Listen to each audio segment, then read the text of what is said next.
কবুল হবে না। কোন কোন কিতাবে আছে 7 ব্যক্তির দোয়া কবুল হবে না। আল্লাহ নবীকে প্রশ্ন করা হলো, ইয়া রাসূলুল্লাহ, ইয়া হাবিবাল্লাহ, যে শবে বরাতের রাত্রিতে দোয়া করলে আল্লাহ কবুল করেন, একটা দোয়া ফেরত আসে না, কিন্তু 6 ব্যক্তি বা 7 ব্যক্তির দোয়া কবুল করে না। এই হতভাগা কপাল পোড়া কারা, যাদের দোয়া কবুল হবে না? আল্লাহ নবী বললেন 1 নাম্বার ওই ব্যক্তির দোয়া কবুল হবে না। 1 নাম্বার হলো কৃপণের দোয়া, 1 নাম্বার হলো গুণকের দোয়া আল্লাহর দরবারে কবুল হবে না। 1 নাম্বার কি? গুণক। গুণক চেনেন তো? এখনকার সালটাল কিন্তু গুণক চিনেই না। কারণ আমরা দেখছি ছোটবেলায় গুণক এসে মানুষের ভাই করুণা করছে হাত দিকে, আবার কতগুলো পাঁচ মানুষ আছে এসে কয় যে ঠাস করে এসে কোনকে মারছে, থাপ্পড় মারার পরে কিভাবে মারছে, মানে তুই তো জানিস আমি তোকে এসে মারবো, কারণ তুই তো বোন, তুই তো জানিস আমি তোরে মারবো, তুই জানিস না, এরকম করছে। গণনা করে কোনকে খাত দেখায়, দেখেন তো আমার ভাগ্যে কি আছে। বিশেষ করে আমার মা বোনেরা এরা কোনকে বেশি বিশ্বাস করতে পারে। দেখেন তো মাঝে মধ্যে মারধর করে, রাখবি না রাখবি না, রাখবি নাকি রাখবি না, দেখেন তো হাত গণনা করেছে। যারা এই গুণকের দোয়া কবুল হবে না, যারা গুণককে বিশ্বাস করে ভাগ্য গণনা করবে, তাদের তো আল্লাহর দরবারে কবুল হবে না। 2 নাম্বার, আল্লাহর নবী বলেন 2 নাম্বার কৃপণের তো আল্লাহর দরবারে কবুল হবে না, যাদের অর্থ সম্পদ আল্লাহ পাক দিয়েছেন, এই অর্থ সম্পদ থাকতে আল্লাহ রাস্তায় ব্যয় করতে যারা কৃপণতা করে, আল্লাহর নবী বলেন এই কৃপণ ব্যক্তির তো আল্লাহর দরবারে কবুল হবে না। অনেক লোক আমাদের মধ্যে আছে, এরকম আছে না নাই? অনেকের অর্থ সম্পদ নাই, মনে আছে সাধ্যে নাই, আর একজনের সাধ্য আছে মনই নাই, দান খয়রাত করে না। আলেমরা যখন কোরআন হাদিস থেকে দানের বিষয়ে আলোচনা করে, মানুষ পাগলের মতো দান করে, দুনিয়ার খেয়াল শেষ হয়ে যায়, পাগলের মতো দান করতে থাকে। আর যারা চালাক তারা দেখো মৌলানা পাপ দিল আর জোড়া দিতেছে, আমি অত বোকা না।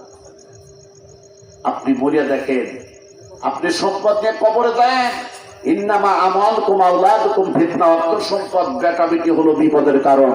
অর্থ সম্পদ পাহাড় পরিমাণ আপনি জোগাড় করেছেন, পাহাড় পরিমাণ অর্থ সম্পদের মালিক হয়েছেন, কিন্তু সঠিক কাজে ব্যয় করেন নাই, ওই সম্পদগুলো বিষাক্ত সাপে পরিণত হবে। হাসরে মাঠের ময়দানের কথা পরে হবে। আপনাকে যখন কবে রাখা হবে, এই অর্থ সম্পদগুলো বিষাক্ত সাপে পরিণত হয়, ওই বান্দাকে পেঁচিয়ে দিল অববর্ণত দংশন করতে থাকবে। একবার যদি একটা সাপে দংশন করে 70 বছর পর্যন্ত তার জ্বালা মিটবে না, এমন ভাবে তাকে সব সময় দংশন করতেই থাকবে বিরামহীন ভাবে। জোরে কান নাউজুবিল্লাহ। এই জন্য অর্থ সম্পদ এটা আমাদের জন্য বিপদ। সম্পদ বেটা বেটি আমাদের কাছে বিপদ, যদি বেটা বেটিকে বেটা বেটির মতো না বানানো হয়। আল্লাহ রাসূল এই জন্য বলেছেন নেক সন্তান রেখে যাও, কারণ আপনি নেককার সন্তান রেখে গেলেন, আপনি মারা গেলেন, বেটা নামাজ পড়ে আপনার জন্য দোয়া করবে, রব্বির হামহুমা কামা রাব্বায়ানি সগীরা। আল্লাহ, আমার মা বাবা কোলে পিঠে করে যেমন আমাকে মানুষ করেছে, বড় বানিয়েছে, তোমার রহমতের কোলে আমার বাপ মাকে তেমনি করে প্রতিপালন করো। এমনি করে যখন দোয়া করে, সন্তানের দোয়ার বরকতে মা বাবার কবরখানা জান্নাতের বাগানে পরিণত হয়ে যায়। সুবহানাল্লাহ বলেন। কিন্তু আপনি নেককার আল্লাহওয়ালা খোদাভীরু, সারা জীবন নামাজ পড়েছেন, দান খয়রাত করেছেন, মানুষের ক্ষতি করেন নাই, কিন্তু আপনি 1 নম্বরে নেককার আপনার মতো ভালো লোক এলাকার মধ্যে নাই। আপনি চলে গেছেন দুনিয়া ছেড়ে, কিন্তু একটা সন্তান রেখে গেছেন, ওই সন্তানকে দিনের শিক্ষা দেন নাই, নামাজ নাই, রোজা নাই, হজ নাই, যাকাত নাই, দান খয়রাত নাই, অর্থের পাহাড় গড়িয়ে দিয়ে গেছেন। সন্তান সেই সম্পদগুলো বিভিন্ন পাপ কাজে ব্যয় করে। ওই সন্তান পাপ কাজে ব্যয় করার কারণে, অন্যায় কাজে রত হওয়ার কারণে আপনি নেককার হওয়ার পরেও কবরে কঠিন আযাবের সাথে আপনাকে থাকতে হবে, কারণ সন্তানের পাপের বোঝা আপনাকে কবর থেকে বইতে হবে। তাহলে নেককার নিজেও হতে হবে, সন্তানদেরকেও নেককার করতে হবে, তাদের নামাজি বানাতে হবে। আপনি যদি ভালো পথে চলেন, 5 ওয়াক্ত নামাজ পড়েন, আপনার সন্তানও দেখবেন আপনার সাথে নামাজ পড়ে। সুবহানাল্লাহ বলেন। আপনি দান করেন, ছোটবেলা থেকে দেখতেছে আমার আব্বা 5 ওয়াক্ত নামাজ পড়ে এবং দান খয়রাত করে, ও যখন বড় হবে আপনার সন্তান নামাজও পড়বে, দানও করবে। দেখবেন যে গোষ্ঠীর, যে সম্প্রদায়ের মানুষ দান খয়রাত করে, দেখবেন ওই পূর্বের থেকে ওদের দানের হাত আছে। আবার সব মানুষ কিন্তু মানুষের পাতে ভাত বাড়ে না, এরকম লোক আছে না নাই? সব মানুষ কিন্তু পারে না, অনেকের আছে কিন্তু মানুষের পাতে ভাত পারে না, কিন্তু ওরা পরের বাড়ি খায় আর খালি দুর্নাম করে। আছে না নাই? দুর্নাম করে। তুই কি পরের পাতে ভাত করে দেখছিস কয় টাকা খরচ হয়? দুর্নাম করে না। সাধারণ এইটা খাবার হলেও তুই তো কোনোদিন খাওয়াস না, কিন্তু যে খরচ করে সে জানে কি পরিমাণ খরচ হয়। ও কোনোদিন মানুষের দুর্নাম করে না। যা খায় আলহামদুলিল্লাহ, আল্লাহ শুকরিয়া আদায় করে, তার বাসরে যা জুড়ছে আলহামদুলিল্লাহ। সুতরাং এই জন্য খাবার কোন জায়গায় যদি দাওয়াত পান, দাওয়াত খেতে যাবেন, যদি একটু খারাপও হয় আল্লাহ শুকরিয়া আদায় করবেন, এতে আল্লাহ বরকত দান করবে। সুবহানাল্লাহ বলে। কিন্তু আমরা তা না করে আমরা মানুষের দুর্নাম করি।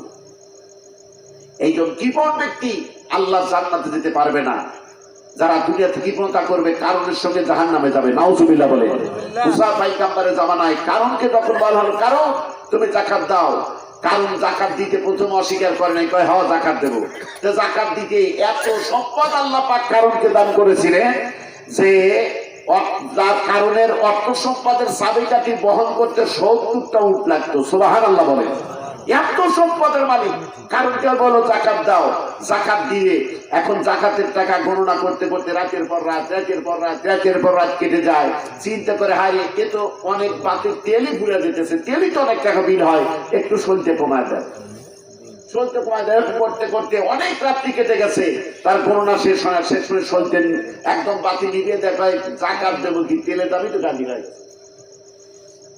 জাকাত দিতে অস্বীকার করলো, জাকাত দিতে অস্বীকার করলো। আল্লাহ মাটিকে বললো, মাটি তুমি কারণকে গ্রাস করে নাও।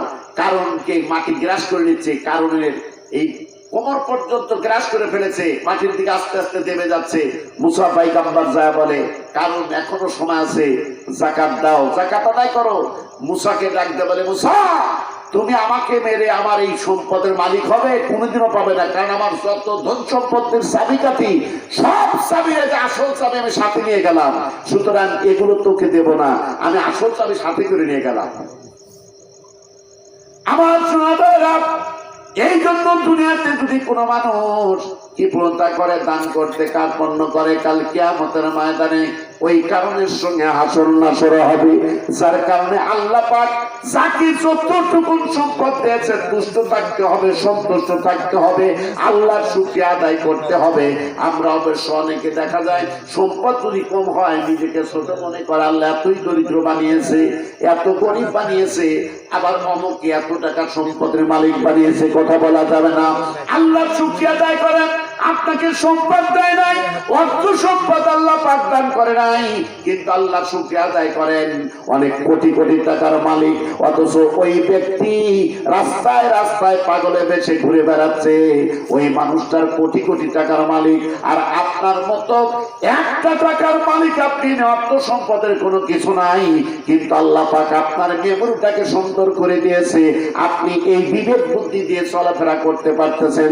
আল্লাহ পাক আপনাকে পাগল করে জমিনে চলাফেরা করায় নাই। জোরে বলুন সুবহানাল্লাহ। এর জন্য শুকরিয়া আদায় করতে হবে। অর্থ সম্পদ না থাকতে পারে, কিন্তু আল্লাহ পাক তো আমাকে বোঝার মতো ক্ষমতা দিয়েছে। এই শীতের ভিতরে অনেক পাগল দেখা যায় খালি গায়ে, অনেক পাগল খালি গায়ে এই শীতের দিনে চলাফেরা করে, তাদের শোয়ার জায়গা নাই, দেখবেন স্টেশন খালি গায়ে শুয়ে আছে শীতের দিনে। ভাইরা আমার, নবীদের একজন সাহাবা মসজিদে বসে মনে মনে দুঃখ প্রকাশ করছে, দরিদ্র বলে, মনে মনে বলে আল্লাহ এতই দরিদ্র বানাইলেন, এই শীতের দিন একটা জুতা ক্রয় করার মতো ক্ষমতা আমার নাই, একটা জুতা ক্রয় করার মতো টাকা পয়সা তুমি আমারে দাও নাই। মনে মনে এই চিন্তা করতেছে আর বলতেছে। আস্তে আস্তে করে মসজিদ থেকে বের হয়ে বারান্দা দ্বারা লক্ষ্য করে দেখে একটা লোক এমনি করে ঠ্যাঙ্গার উপর ভর করে আসতেছে। লোকটার দুইটা পাও নাই, কিন্তু কোটি কোটি টাকার মালিক। এই মানুষটা ঠ্যাঙ্গার উপর ভর করে যখন আসে, এই দরিদ্র মানুষটা আল্লাহর শুকরিয়া আদায় করে বলে, আল্লাহ তোমার শুকরিয়া আদায় করে আমাকে অর্থ সম্পদ দেন নাই, তাতে আমার কোনো দুঃখ নাই, কোনো আফসোস নাই। আমাকে সম্পদ দেন নাই, তাতে আমার কোনো দুঃখ নাই। আমি তোমার জমিনে ইচ্ছা মতো চলাফেরা করতে পারছি, এর জন্য তোমার শুকরিয়া আদায় করে শেষ করতে পারবো না। আল্লাহ মানুষটাকে তুমি কোটি কোটি টাকার মালিক বানিয়েছো, তার দুটা পাওই নাই, জুতা ক্রয় করার ক্ষমতা আছে, কিন্তু দুনিয়াতে স্বাভাবিকভাবে চলার মতো ক্ষমতাই না। তার জুতা কেনার ক্ষমতা আছে, কিন্তু পারি নাই, আপনি যে আমাকে চলার মতো ক্ষমতা দিয়েছেন, সুবহানাল্লাহ বলে। এই জন্য 2 নাম্বার হলো কৃপণ ব্যক্তি দোয়া কখনো কবুল হবে না। যারা দান করতে কার্পণ্য করে, শুধু এখানে যেখানে যাবেন সেখানে অল্প হলে সহযোগিতা করেন, অল্প হলে সেখানে আপনি শরীক হন, ছোট্ট একটা ভালো কাজের কারণে আল্লাহ পাক আমাকে আপনাকে নাজাত দিতে পারে। নামাজ দেখায়া, ইবাদত দেখায়া বা জব দিতে করে কাল কিয়ামতের ময়দানে আল্লাহর আদালতে পার হওয়া সম্ভব হবে না। আল্লাহ যদি আমাদের প্রতি দয়া না করে, রহম না করে, বিচার সহজ না করে দেয়, আমরা জব দিতে করে কেউ জান্নাতে যেতে পারবো না। এই জন্য আমাদের সলে কাজগুলো করতে হবে। 3 নাম্বার রসুলকে প্রশ্ন করা হুজুর 3 নম্বর কোন ব্যক্তি দোয়া কবুল হবে না? আপনারা কি বিরক্ত হচ্ছেন? আমি কয়েকটা বিষয়, 6 জনের দোয়া কবুল হবে না, এই কয়েকটা কথাগুলো বলেই আমি শেষ করে দেবো। সোনারা, রসুল বললেন 3 নম্বর ওই ব্যক্তির দোয়া কবুল হবে না যারা মা বাবাকে কষ্ট দেয়। আপনার সবে কদর রাত্রির দোয়া, সবে বরাতের রাত্রির দোয়া গেল কোথায়? একটু মিলিয়ে দেখেন যে দোয়া কবুল হয় নাই, কারণ কি? দেখেন তার মধ্যে আমি আপনি আছি নাকি? 3 নাম্বার হলো যারা মা বাবাকে কষ্ট দেয়, মা বাবাকে গালি দেয়। আল্লাহর নবী বলেন মা বাবা তোমার জন্য মক্কা মদিনা। আল্লাহ কুরআনুল কারীমের মধ্যে বলতেছেন ক্বাদা রাব্বুকা আল্লা তা'বুদু ইল্লা ইয়্যাহু ওয়া বিল ওয়ালিদাইনি ইহসানা ইম্মা ইয়াবলুগান্না ইনদাকাল কিবারা আহাদুহুমা আও কিলাহুমা ফালা তাকুল লাহুমা উফফিন ওয়া লা তানহারহুমা وَقُلْ لَهُمَا قَوْلًا كَرِيمًا। আল্লাহু আকবার বলেন। আল্লাহ বলেন আমার বান্দারা তোমরা আমার ইবাদত করবে, বন্দেগী করবে, আমার পায়রাবি করবে, এরপরে তোমার মা বাবা যারা জীবিত আছে মা বাবার সাথে নরম নরম কথা বলবে, মিষ্টি মিষ্টি কথা বলবে। যদি তাদের মধ্যে একজন জীবিত থাকে কখনো তাদের সঙ্গে খারাপ আচরণ করো না, এমন বাক্য উচ্চারণ করো না যে বাক্য উচ্চারণ করার কারণে মা বাবা মনে বড় কষ্ট পায়। উপ্রিয় শব্দের অর্থ উহ বা আহ শব্দ যেন না হয়, এমন বাক্য তুমি মা বাবার সামনে করো না। এমন ব্যবহার, এমন কথা তুমি মা বাবার সামনে বলো না। মা বাবা আহ অথবা উহ বলে কষ্ট পায়, মনে কষ্ট পায়, এমন আচরণ মা বাবার সঙ্গে করো না। মা বাবাকে আমরা তো দেখতেই পারি না, বার্ধক্যে চলে গেছে, মা বাবা হয়ে গেছে বুড়ো আর বুড়ি। কথা বলেন ঠিক কিনা? হায় রে, যারা মা বাবাকে হারিয়েছে তারাই জানে যে কি জিনিস হারাইছি।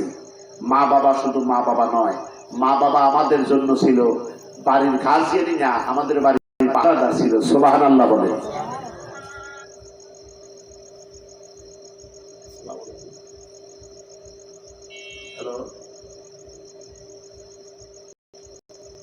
মা বাবা শুধু মা বাবাই ছিল না, আমাদের বাড়ির পাহারাদার ছিল।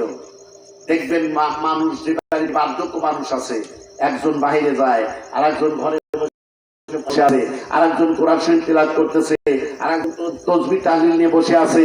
এরকম সারা রাত একজন করে বাইরে যায়, একজন ভিতরে একজন আসে। সারা রাত ওই বাড়িতে মানুষ চৈতন্য, চোর চুরি করার কোনো কায়দা নাই। কথা বলেন ঠিক কিনা? এই জন্য মা বাবা শুধু মা বাবা ছিল না, মা বাবা আমাদের জন্য পাহারাদার ছিল। সুবহানাল্লাহ বলেন। এই জন্য মা বাবার সঙ্গে যারা খারাপ আচরণ করবে, খারাপ ব্যবহার করবে, আল্লাহ রাসূল বলেন তাদের দোয়া আল্লাহর দরবারে কবুল হবে না। আমি শর্ট কথা সারতেছি বাজার, বিস্তারিত বলতে গেলে রাত্রি হবে, সময় লাগবে। আল্লাহর নবীকে বলা হলো ইয়া রাসূলুল্লাহ ইয়া হাবিবাল্লাহ 7 নম্বর কোন ব্যক্তির দোয়া কবুল হবে না? আল্লাহর নবী বললেন 4 নাম্বার যারা জিনা ব্যভিচার করবে তাদের দোয়া আল্লাহর দরবারে কবুল হবে না। যারা জিনা ব্যভিচার করবে, এই জিনার ব্যভিচার যদি আলাদা করা হয় তাহলে 7 জনের দোয়া কবুল হবে না। কারণ জিনা একটা জিনিস আর ব্যভিচার অবিচার একটা জিনিস। আমার ভাইয়েরা, এই জিনা ব্যভিচার যারা করবে তাদের দোয়া আল্লাহর দরবারে কবুল হবে না। এই জন্য বিচারক আপনার আমার মতো মানুষও আমরা বিচারক। আল্লাহ রাসূল বলেন হাসরের ময়দানে সাতটি মানুষ আল্লাহর আরশের ছায়াতলে স্থান লাভ করবে। তার মধ্যে এক নম্বরই বলা হয়েছে ন্যায়পরায়ণ বাদশা। এখন ন্যায়পরায়ণ বাদশা বলতে দেশের প্রধানমন্ত্রীকে বুঝায়। তাহলে প্রধানমন্ত্রীর বলুক, আমার এই কথা নয় বাদান, রসুল এক কথার ভিতরে সব নিহিত হয়ে গেছে। দেশের একজন বাদশা আছে, জেলার একজন বাদশা আছে, উপজেলার একজন বাদশা আছে, ইউনিয়নের একজন বাদশা আছে, ওয়ার্ডের একজন বাদশা আছে, গ্রামের কতগুলো বাদশা আছে, একটা করে পুরুষ একটা বাড়ির বাদশা। সুতরাং আমার আপনার বাড়ি কিভাবে পরিচালনা করা হবে, আমি যা যদি বলি ভাই আপনার সংসার এইভাবে চালান, সংসার আপনার ভালো চলবে, আপনি বলবেন মৌলানা সাহেব আপনার সংসার আপনি কিভাবে চালাবেন, আপনি সেটা চালান, আমার বাড়ি কেমনে চলবে এটা আমি ভালো জানি, কারণ এই বাড়ির বাদশা আমি। সুবহানাল্লাহ বলেন। কারণ আপনার বাড়ির বাদশা আপনি, আপনার বাড়ির বাদশা আপনি, আপনার সম্পদ আছে, এই সম্পদ গুলো ছেলে মেয়েদের মধ্যে ঠিক মতো ভাগ বাটোয়ারা করে দিয়েছেন কিনা, গরিবের হক আদায় করেছেন কিনা, মা বাবার হক আদায় করেছেন কিনা, এতিমের হক আদায় করেছেন কিনা, প্রতিবেশীর হক আদায় করেছেন কিনা, বিশেষ করে আপনার বাড়িতে যে ছেলে মেয়েগুলো আছে সম্পদ গুলো তাদের মধ্যে বন্টন ঠিক মতো করে দিয়েছেন কিনা, বোনের সম্পদ বোনকে বুঝে দিয়েছেন কিনা, ফুপুর সম্পদ ফুপুকে দিয়েছেন কিনা, এইগুলোর হিসাব দিতে হবে। কারণ আপনি বাড়ির বাদশা, একজনকে কম আর একজনকে বেশি দিয়ে যদি আপনি মারা যান, খোদার কসম যদি আল্লাহ ইবাদত কম বেশি করে থাকেন, এটা আল্লাহর ইখতিয়ার, আল্লাহ ইচ্ছা করলে বান্দার জীবনের গুনাহ মাফ করে দিতে পারে। বান্দা আমার সঙ্গে নাফরমানি করেছিস, আমার সঙ্গে তুই নাফরমানি করেছিস, কুফরি করেছিস, মাফ করে দিলাম, কিন্তু তুমি বান্দার হক নষ্ট করেছো, তোমার সন্তানের হকের থেকে আরেক সন্তানকে বঞ্চিত করেছো, এইটা আমি ক্ষমা করতে পারবো না। তোমার সন্তান যত সময় পর্যন্ত তোমারে ক্ষমা না করবে, তোমার সময় পর্যন্ত তোমারে ক্ষমা না করবে, তোমার পুবন যত সময় পর্যন্ত তোমারে ক্ষমা না করবে, এত সময় পর্যন্ত আমি তোমাকে ক্ষমা করতে পারবো না, এটা আমার এখতিয়ারের বাইরে। এই জন্য অর্থ সম্পদ বেটা বেটি এটা আমাদের জন্য বিপজ্জনক। ইন্নামা আমওয়ালুকুম ওয়া আওলাদুকুম ফিতনা। অর্থ সম্পদ বেটা বেটি হলো বিপদের কারণ। এই জন্য সন্তান সন্ততিগুলোর সম্পদ যাদের বেশি আছে সেই ফ্যামিলিতে কিন্তু গোলমাল বেশি, গোলমাল বেশি। এই জন্য আমার সোনা ভাইরা, আল্লাহর নবী বললেন যারা মা বাবাকে কষ্ট দেয়, আজ 4 নম্বরে বলা হলো যারা জানে বিচার করবে, এদের তো আল্লাহর দরবারে কবুল হবে না। ব্যভিচার করা যাবে না, অন্যায় বিচার করা যাবে না, 20 বিচার করতে হবে, 19 বিচার করা যাবে না। বিচারের বিষয় আলোচনা করতে গেলে সময় লাগবে, আমি বলবো না, আমি সঠিক কথাটা বলতে শোনো বাজানরা। আল্লাহর নবীকে আবার প্রশ্ন করা হলো, ইয়া রাসূলুল্লাহ, ইয়া হাবিবাল্লাহ, 5 নাম্বার কোন ব্যক্তির আল্লাহর দরবারে কবুল হবে না? আল্লাহর নবী বললেন যারা শরাব পান করে, নেশা জাতীয় জিনিস পান করে, এদের দোয়া আল্লাহর দরবারে কবুল হবে না। যারা নেশা পান করে, নেশা জাতীয় জিনিস, আল্লাহ রাসূল বলেছেন যারা দুর্গন্ধ দ্রব্য পান করে তারা যেন মসজিদের নিকটবর্তী না যায়। কত বড় কথা! দুর্গন্ধ দ্রব্য যারা পান করে তারা যেন মসজিদের নিকটে না যায়। অনেক মানুষ আছে বিড়ি খায়, আছে না বাজার? অনেক বিড়ি খায় মানুষ, নামাজে দাঁড়াইছে, নামাজও পড়ে, বিড়ি খায়। ওই মানুষটা বিড়ি খায়, ওযু করে মসজিদে ঢুকছে, পাশে আর একজন দাঁড়ায় গেছে, গাউতে পাটা পাটা গন্ধ বা কথা কর না কে, দুর্গন্ধ, পাশের নামাজি শেষ। এই জন্য রাসূল বলছেন যারা দুর্গন্ধ দ্রব্য পান করে সেজন্য মসজিদের নিকটবর্তী না হয়। আবার প্রশ্ন করতে পারে হুজুর যারা পান খায় তাদের ব্যাপারে কি মাসলা দিবেন? আছে না নাই? পান আলারা আছে দুই একটা, তো হুজুর যারা পান খায় তাদের জন্য কি মাসলা দেবেন? পানে জর্দা আছে, এই জর্দার যে তামাক, বিড়িও সেই তামাক, কিন্তু ঘ্রাণের মধ্যে পার্থক্য আছে, আছে না নাই? যেমন উদাহরণ দেই, বুঝে নাই, রমজান মাসে আতর ব্যবহার করা জায়েজ আছে, করতে পারে একজন, কিন্তু না করাই উত্তম। কেন? আপনার কাছে কোনো সমস্যা নেই, আতর ব্যবহার করলে আপনার কাছে কোনো সমস্যা হচ্ছে না, কিন্তু অন্য একটা লোকের সমস্যা হতে পারে, এবং এই আতর সুগন্ধি ব্যবহার করার কারণে লোকটা বমিও করতে পারে, যার কারণে আপনি এই লোকটা রোজা নষ্ট করে দিলেন। এই জন্য আতর ব্যবহার করা যদিও জায়েজ আছে, কিন্তু ব্যবহার না করাই উত্তম। তাহলে কি বুঝালো? যে জর্দা খাওয়ার ব্যাপারে বললাম যে যদি জর্দা যারা খায় বা পান খায়, না খাওয়াটাই উত্তম, ওটাও তামাক। আমার শোনাবেন যারা নেশা পান করে তাদের তো আল্লাহ দরবারে কবুল হবে না। নবীকে জিজ্ঞাসা করা হলো, ইয়া রাসূলুল্লাহ, ইয়া হাবিবাল্লাহ, 6 নাম্বার কোন ব্যক্তি তো আল্লাহর দরবারে কবুল হবে না? আল্লাহ নয় বললেন, যারা মিথ্যা কথা বলে এদের তো আল্লাহর দরবারে কবুল হবে না। আমরা কি মিথ্যা বলি? ফোনে অহরহ কথা বলি, ফোন এসে মিথ্যা বেড়ে গেছে। কারণ থাকে এক জায়গায়, কয় আর এক জায়গায়। হ্যাঁ, এক জায়গায় থাকে আর এক জায়গায় কথা বলে যে আমি অন্য জায়গায় আছি, মিথ্যা কথা বলে। যারা মিথ্যা কথা বলে এদের তো আল্লাহর দরবারে কবুল হবে না। রাসূল বলেছেন, সমস্ত পাপের বাপ মা হলো মিথ্যা কথা। এই মিথ্যার থেকে দূরে থাকবেন। মিথ্যা যদি ছেড়ে দিতে পারেন, আপনার দ্বারা কোনো পাপ কাজ হবে না। সুবহানাল্লাহ বলেন। একটা এক্সাম্পল আমি দেই একটুখানি, 5 মিনিটের ভিতরে। মিথ্যা, সমস্ত পাপের বাপ মা হলো মিথ্যা কথা। রাসূলের দরবারে এক ইহুদি এসে দাঁড়ায় গেলেন, আল্লাহ নবীকে বললেন, হুজুর আমি একটা কথা বলতে চাই কিন্তু সাহস পাই না। নবীজি বলতেছে, বাবা কি বলতে চাও তুমি বলো, কোনো সমস্যা নাই। বলে, হুজুর আমি আপনার হাত ধরে কলমা পরিমাণ আনতে চাই। নবীজি মুস্কি মুস্কি হাসে আর বলে, বাবা এই তো ভালো কথা, এই কথা বলতে হবে, তোমার ভয়ের কারণ কি? কয়, হুজুর আমি কলমা পড়তে পারি কিন্তু আমার এই কলমার পিছনে একটা শর্ত আছে। কয় কি? কয়, হুজুর মাঝে মধ্যে আমার মদ খাওয়ার অভ্যাস আছে, এই মদ খাওয়ার পারমিশন তো আমাকে দিতে হবে। আল্লাহ নবী ডাকতে বলতেছে যে আমি তোমার মদ খাওয়ার পারমিশন দিলাম। আল্লাহ নবীকে এই ইহুদি ডাকতে বলে, হুজুর আমার 2 নম্বর একটা অভ্যাস আছে, সেটা হলো মাঝে মধ্যে আমার পুষ্পটের যাওয়ার অভ্যাস আছে, পতিতলায় যাওয়ার অভ্যাস আছে। আমাকে এই পতিতলায় যাওয়ার হুকুম দিতে হবে, পারমিশন দিতে হবে। আল্লাহ নবী বললেন, যা তোমাকে পারমিশন দিয়ে দিলাম। আল্লাহ নবীকে ডাকতে বলেন, ইয়া রাসূলুল্লাহ, ইয়া হাবিবাল্লাহ, মাঝে মধ্যে আমার চুরি করার অভ্যাস আছে, এই চুরি করার পারমিশন দেওয়া লাগবে। নবীজি বলে, যাও তোমার আমি চুরি করার পারমিশন দিয়ে দিলাম। এইবার ডাকতে বলো, হুজুর আমার আর একটা নসিহত, সেটা হলো আমি মাঝে মধ্যে ডাকাতি দেই, এই ডাকাতি দেওয়ার পারমিশন দেওয়া লাগবে।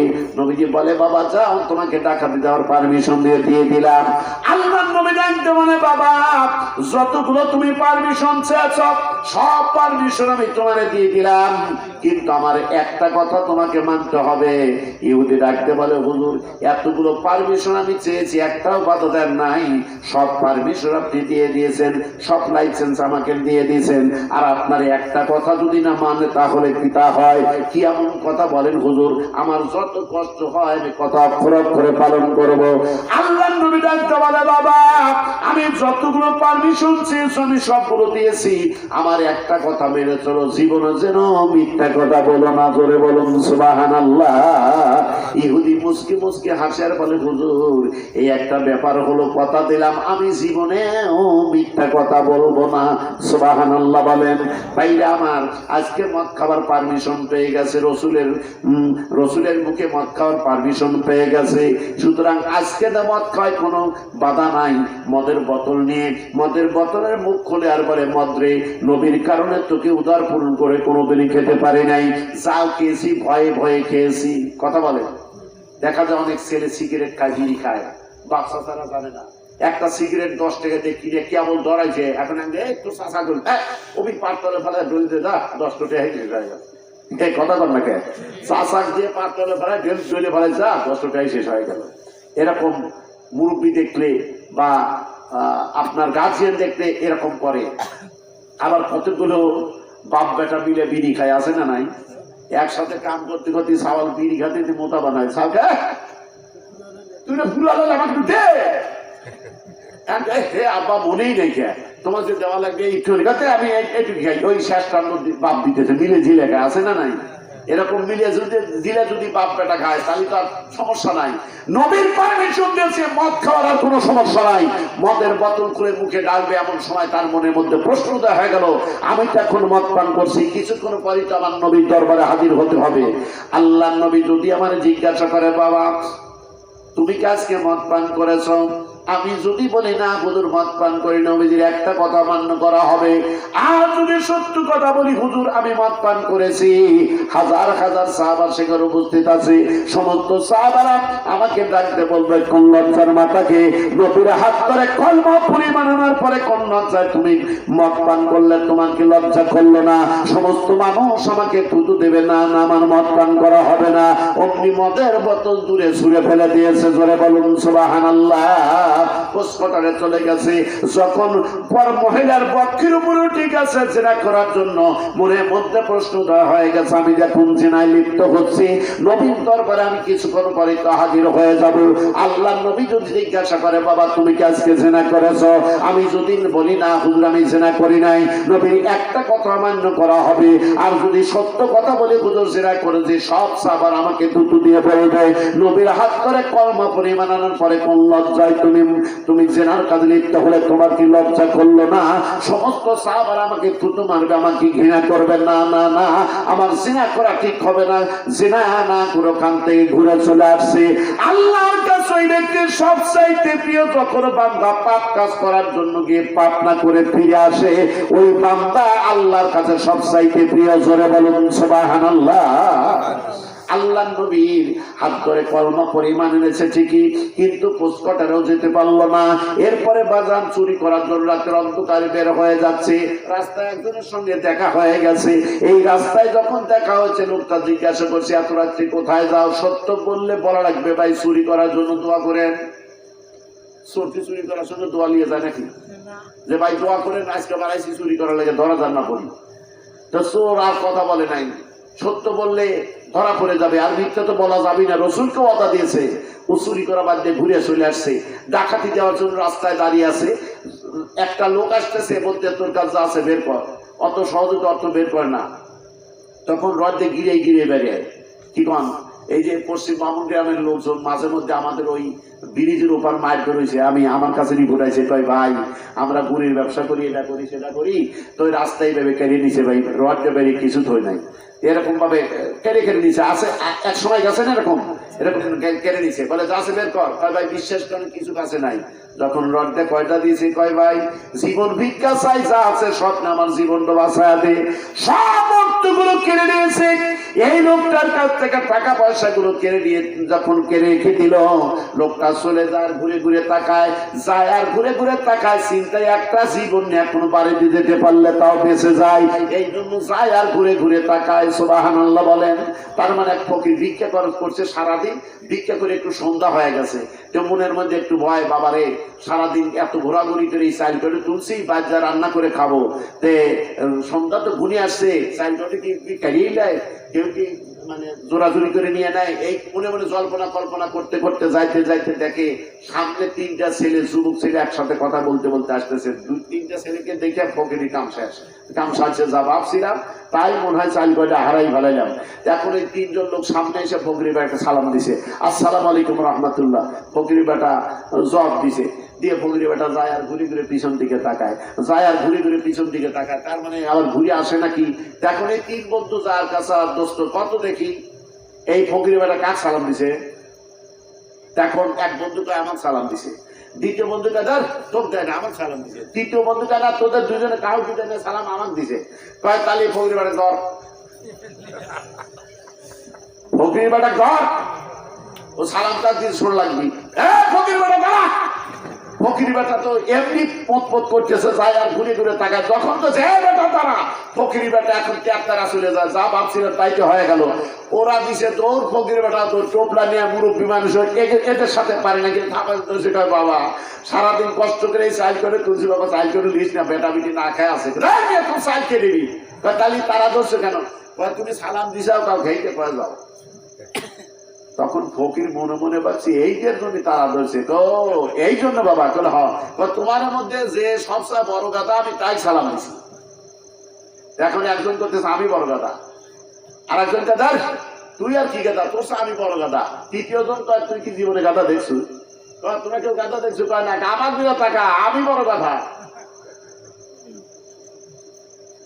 যখন এই লোকটার কাছে টাকা পয়সা কেড়ে নিয়েছে, লোকটা যায় আর ঘুরে ঘুরে তাকায়, জীবন নিয়ে যেতে পারলেই বাঁচে।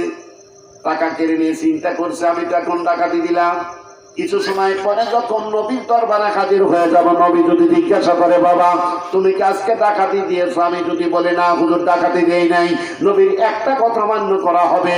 আর যদি সত্য কথা বলি হুজুর আজকে আমি ডাকাতি দিয়েছি, হাজার হাজার সাহাবার ভিতরে সব সাহাবারা আমাকে থুতু দিয়ে বলবে নবীর হাতে কলমা হাত করে কলমা পড়ে বানানোর পরে কোন লজ্জায় তুমি ডাকাতি দিলে, তোমার কি লজ্জা করলো না? না না না, আমার ডাকাতি করা ঠিক হলো না। এ ভাই দাঁড়াও, লোকটা জান দিয়ে যেতে পারলে বাসে, এখন গায়ে টাকা। ও দূরের থেকে বলতো সবাই আমার ওই টাকার প্রতি কোনো দাবি জমা নেই, আমি মনে থেকে ছেড়ে দিছি ভাই, আমার জান বলিয়ে দেবেন ভাই। কয় তারা ভালো করতেছি, তারা কয় ভাই আমি তো বলতেছি আমার টাকার প্রতি কোনো দাবি না, আপনি নিয়ে যান। কয় ভালো করতেছি, তারা এতক্ষণ টাকা দেয় না দেখে মারি, এখন না দাঁড়ালে আর এক মারি। ওই দাঁড়ায় গেছে, টাকা নেই, না ভাই আমি টাকা নেবো না, টাকা না নিয়ে মারতেছে।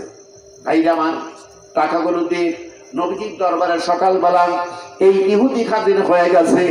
আল্লাহ নবীর কত মনোরন্তরে কাঁদতেন, বলেন ইয়া রাসূলুল্লাহ ইয়া হাবিবাল্লাহ, ইসলাম এমন তীক্ষ্ণ ধর্ম, একটা কথার ভিতরে সব কিছু নেই তো রয়ে গেছে, আমার জানা ছিল না।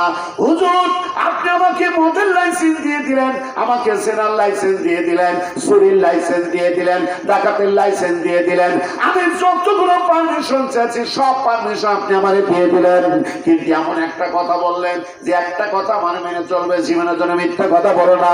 হুজুর যখন আমি মিথ্যা কথা বলি নাই, আমার দ্বারা মদ খাওয়া সম্ভব হয় নাই, জেনা করা সম্ভব হয় নাই, চুরি করা সম্ভব হয় নাই, ডাকাতি দেওয়া সম্ভব হয় নাই, যদিও আমি কলমা পড়েছিলাম কিন্তু আমার অন্তরে কলুষতা ছিল, আমার অন্তরে ছিল কালিমা। সুতরাং আপনি আমাকে অন্তরস্থল থেকে কলমা পড়ছি, কলমা পড়া দেন লা ইলাহা ইল্লাল্লাহু মুহাম্মাদুর রাসূলুল্লাহ সাল্লাল্লাহু আলাইহি সাল্লাম। আর রাসূল বলেছেন মান ক্বালা লা ইলাহা ইল্লাল্লাহু ফাদাখালাল জান্নাত। আল্লাহ নবী বলেন যে ব্যক্তি অন্তরস্থল থেকে কলমা পড়ে মানবে, নবী আমার বলেন ওই ব্যক্তি আল্লাহর জান্নাতে যাবে যাবে। জোরে বলুন সুবহানাল্লাহ। এই জন্য আমার সোনার ভাইয়েরা, এই 6 জন ব্যক্তির দোয়া কবুল হবে না। এক নাম্বার হলো, এক নাম্বার গুণকের দোয়া কবুল হবে না, 2 নম্বর কিপনের দোয়া কবুল হবে না, 3 নম্বর পিতামাতাকে কষ্ট দানকারী ব্যক্তি দোয়া কবুল হবে না, 4 নম্বর সেনাবে বিচারকারী দোয়া কবুল হবে না, 5 নম্বর আপনার শরাব পানকারী দোয়া কবুল হবে না, 6 নম্বর যারা মিথ্যা কথা বলে এই 6 জন ব্যক্তির দোয়া আল্লাহর দরবারে কবুল হবে না। এই 6 জন ছাড়া সবে বরত সবে কত রাত্রিতে সেই ব্যক্তি আল্লাহর দরবারে দোয়া করবে। এই 6 জন ব্যক্তি ছাড়া সবার দোয়া আল্লাহর দরবারে কবুল হবে। জোরে জোরে বলুন সুবহানাল্লাহ। এমন একটা রাত্রি আমাদের সম্মুখে আসছে আমার ভাইরা, যে রাত্রিতে বান্দার জীবনের গুনাহ খাতা মাফ করার জন্য